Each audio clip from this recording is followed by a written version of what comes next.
Hey, what's going on, guys? It's me, Aiden from Cartoon Apocalypse, and today I have some pretty exciting news for you guys. Pretty much, if you have not seen the new episode, Bam You Patty or Tough Love, then go ahead and go watch it, because this is an analysis on it, so you'll just be spoiled. But I was super excited for Tough Love, and that's what we're talking about today. Now, I'm doing this one first because you'll find, I mean, if you've watched Bam You Patty, then you know why this one's first, because this is more important. Bam You Patty was just a complete filler, alright? So this episode was highly anticipated, and honestly, the synopsis was wrong. The synopsis said that Eclipsa and Moon would bring Meteora home peacefully after the destruction she has caused, and they did not bring Meteora home at all. So that was just complete wrong, and yeah, pretty much, I don't know what went wrong there. Maybe they just misheard it or something, I'm not sure. Or maybe they did that on purpose to mislead us. I'm not exactly too sure. But pretty much at the beginning of the episode, Eclipsa and Moon are just going around telling the kingdoms, or at least the Rich Pigeon Kingdom, to be like, hey, let's just like relax and let us handle this. And Rich Pigeon is like extremely angry over this for whatever reason. Is it because she just broke a hole in his tower or something? I'm not exactly too sure why he's so mad about it, but I mean, he is furious about it, and he just like broke out in rage and demanded them to leave, which was pretty funny. And then they come across some like people from another village or whatever, and they're pretty much like angry about it. So everyone that they've talked to is angry about it. But there's one thing that caught my eye, or caught my ears, I guess you could say, in this little segment here. It's been such a long time since I've seen my daughter. Yes, but this isn't a rebellious teen.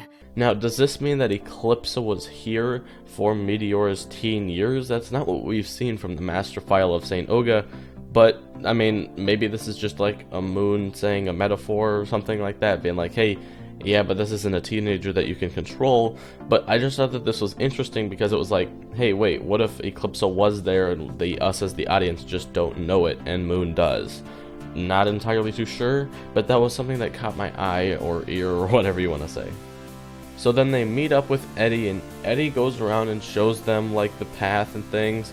And then we see the bog, which was interesting. So this means that the Bog Beast Abagaba was not a complete filler after all. I mean, it wasn't a filler in the beginning. I mean, it was kind of a filler, kind of not. But this just proves that it wasn't exactly an entire filler, because, hey, this had some relevance in a non-filler episode where we needed to have that backstory to be able to, like, show us what this is. So we can be happy that we actually had the episode The Bog Beast Abagaba. So from Eddie, we learn exactly what Meteora is doing, and we see all of his family members just like in the same form as when Toffee did it with the Magic High Commission. Do you guys remember that? And the sound effects of like Meteora shooting her eyes and Toffee shooting his wand was the same sound effect. Are they related in some way, shape, or form? Are they like, did Toffee find a way into Meteora or something? I doubt it, but they have the same intentions, or they have the same magic ability. And this is super interesting, and I'm sure we'll find out more in the season finale, which comes out next week, which I'm super excited for, and there's a new promo about it, so we'll be seeing another video and an analysis on that here in a bit. So pretty much Eddie is like, hey, let's go check this out, and then he goes and then gets into this state of soulless form, which we learn because that's what Eddie says. I mean, that's what I think he says, but I'm not entirely too sure if she's taking her souls, or their souls, or if they're taking something else. I'm not sure. We're just gonna go with souls. So Meteora has taken Eddie's soul as well as all the other people of the bog, and then we finally see that one clip, which I honestly had just disregarded. This was from the Butterfly Effect promo, and I completely disregarded this. I forgot this clip even existed, which is a bad thing for me, because this comes important. And I was just like, I thought that this had happened. I thought this would have happened in the Bog Beast Abagaba, but it didn't. And then I just like guess I thought it did, and then it didn't. So I just kind of disregarded it, and that's why I didn't talk about it. But now we're seeing it again, and it makes complete sense on why we're seeing it. And Meteora is huge. Like, oh my gosh, she's just grown so much. And it's like, does she have magic that ties into that? Or is it just because she's transforming more into her monster self? But Eclipsa's trying to like get Meteora on her side, and then like they have this long conversation, and we learn some things, and it's pretty cool. And then Eclipsa just gets like mad, and Meteor gets mad, and then Eclipsa's like, no, stop. And then Meteor is just kind of going away, and then this is when Moon steps in and is like, this has gone long far enough. And then Moon and Meteora start to fight, and then this is interesting because we could see Meteora's powers in action, and at this moment she only seems to have eye powers, but yeah, who knows, maybe more powers will develop. But hey, do you guys remember that one video that I made like a week ago that was talking about, hey, new video clips of the season 3 finale? Well, guess what? 2 of those clips was from this episode. The only clip that we know is from the season 3 finale is the clip where Star is shooting strawberries at Marco. And there we go. That's the only clip that we got from season 3 finale. And I mean, we have another promo, so I'll be going over that later. But this episode was super interesting. So Moon pretty much has Eclipsa trapped down, right? She's shooting beams at her and she's about to take her out, right? And then Eclipsa stops Moon, which you might be like, oh, well, Eclipsa is going to the dark side now. But no, she's not. And we see that in the promo, which I will discuss later. But here's a super interesting thing that happens, right? When Moon is shooting out those laser beams and Eclipsa has a hold on Moon's arms and hands, like they start to like light up their veins or something like that, and Eclipsa's just in the same magic form with her cheek marks glowing and her eyes glowing as well, just like Moon, except Moon's cheek marks are not glowing for whatever reason. Maybe Eclipsa actually does know how to use magic and kind of stopped it. But I'm thinking what's happening here is they're absorbing the magic, but then Meteora shoots her eye beams over at Moon. And then we're just left here in this state of shock where we don't know exactly what happened. And then it cuts to Moon, and then we see that like half of her soul is gone, and then half of it's in her like butterfly form. And I feel like there's 2 different kinds of butterfly form. There's the one that's just the normal version that you can see normally, and then there's the super magic one that's like an ultimate form that we see Star in a couple times, like when she's traveling through the portals to go to the magic dimension, as well as when she defeated Toffee. So we see, and we know that from the eye.